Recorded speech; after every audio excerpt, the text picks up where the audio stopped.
गुरुभ्यो नमः। सज्जनों को इस गुरुचरण सेवक अभिनंदन स्वामी जी की ओर से अनंत अनंत श्रद्धा पूर्वक भक्ति पूर्वक नमस्कार। मनुष्य का जीवन में केवल जन्म लेना या बड़ा होना या जीना या मरना ऐसे साधारण घटनाओं की श्रृंखला नहीं है। यह एक गहरी यात्रा है। इस यात्रा में मनुष्य दो अलग अलग दिशाओं में चलता है। एक है प्रपंच की दिशा और दूसरी है पारमार्थ की दिशा। यह बात सुनने में बहुत सरल लगती है, लेकिन इसके भीतर मनुष्य के मन का पूरा रहस्य छिपा हुआ है।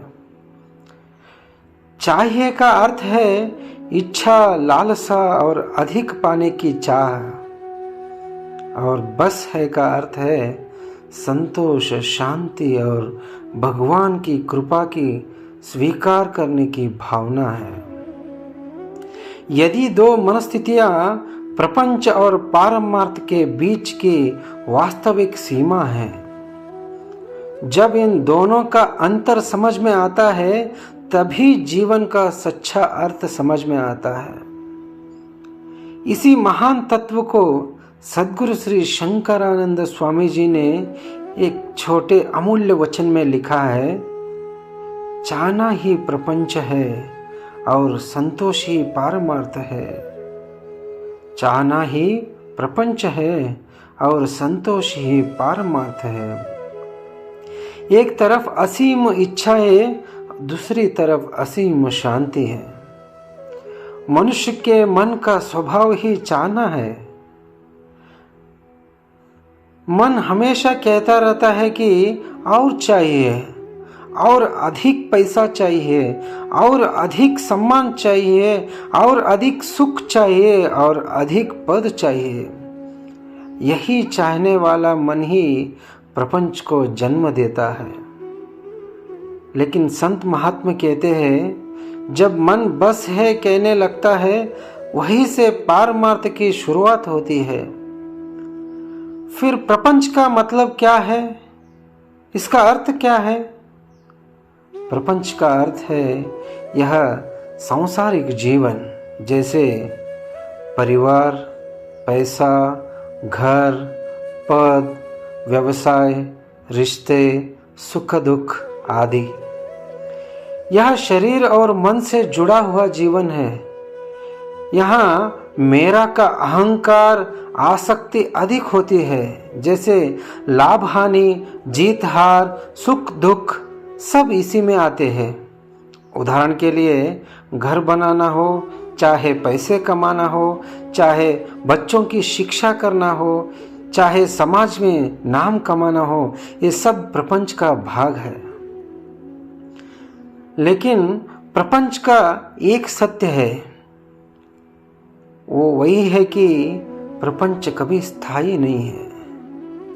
फिर स्थायी कौन सा है? वो क्या है? स्थायी और शाश्वत एक ही रहेगा, वो पारमार्थ है। फिर पारमार्थ का मतलब क्या है?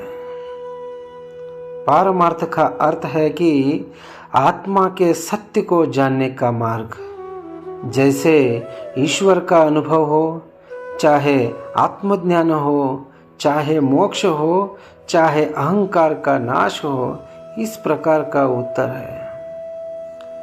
यह आत्मा और परमात्मा के संबंध को समझने का ही जीवन है। इसी के लिए पारमार्थ कहते हैं। महाराष्ट्र के महान संत समर्थ रामदास ने कहा है, प्रपंच करावा नेटका, पारमार्थ साधावा खरा। इसका अर्थ है प्रपंच को ठीक से करना चाहिए, लेकिन पारमार्थ को सच्चे रूप में साधना चाहिए।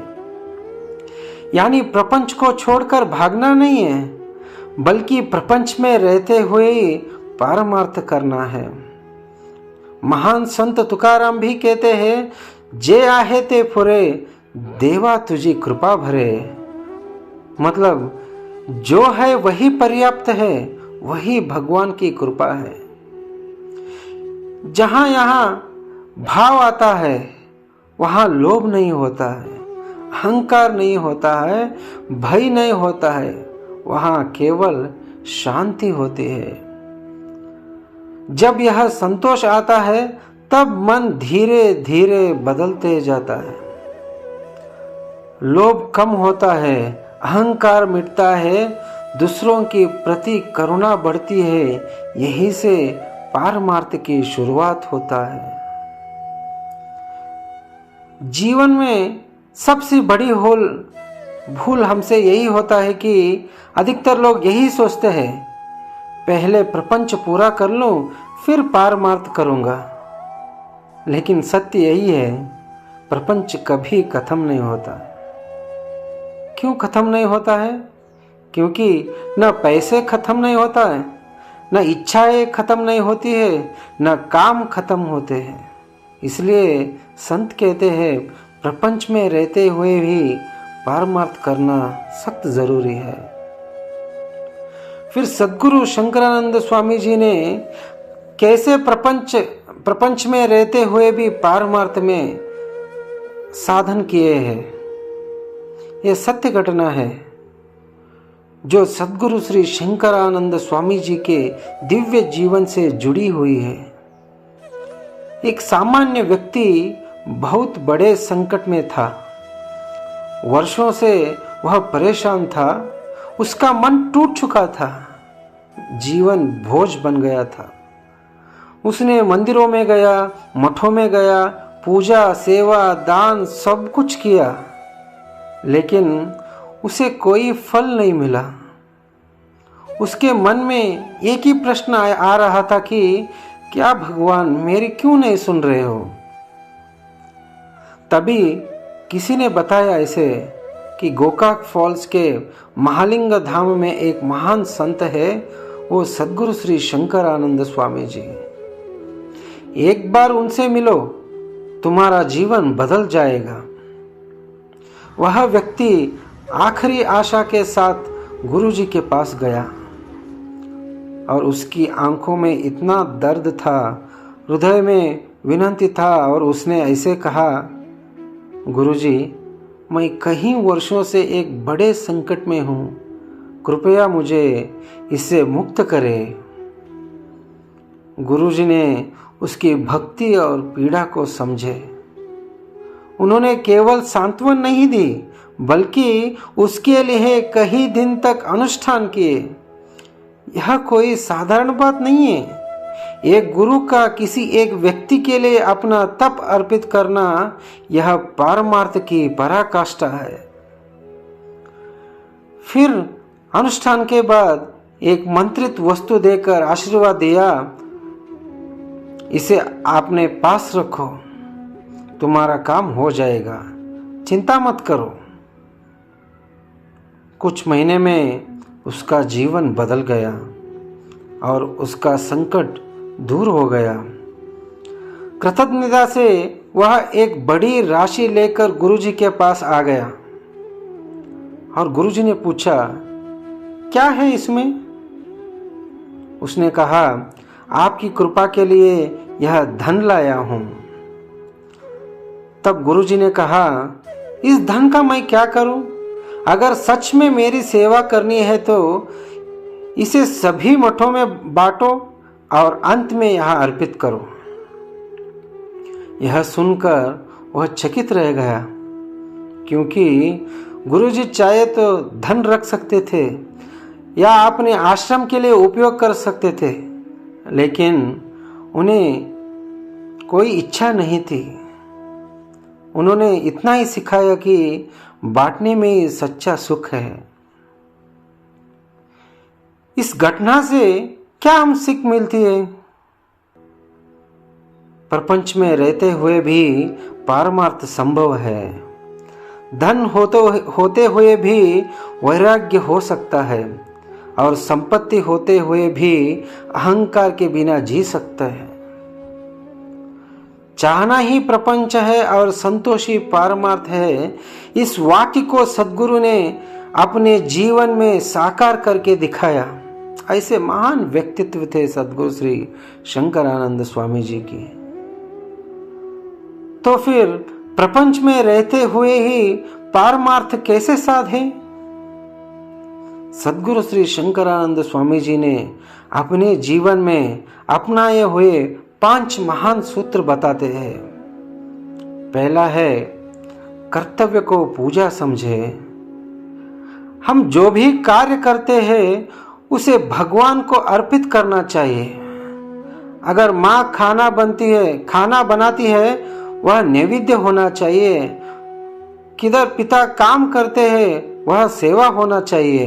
किधर विद्यार्थी पढ़ता है वही साधना होना चाहिए। जब यह भावना आती है तो पूरा प्रपंच ही पूजा बन जाता है।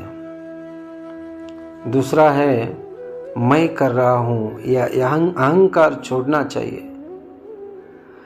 हमारी सबसे बड़ी गलती यही है कि जब कोई अच्छा कार्य होता है तो हम सोचते हैं कि यह मैंने किया हूं।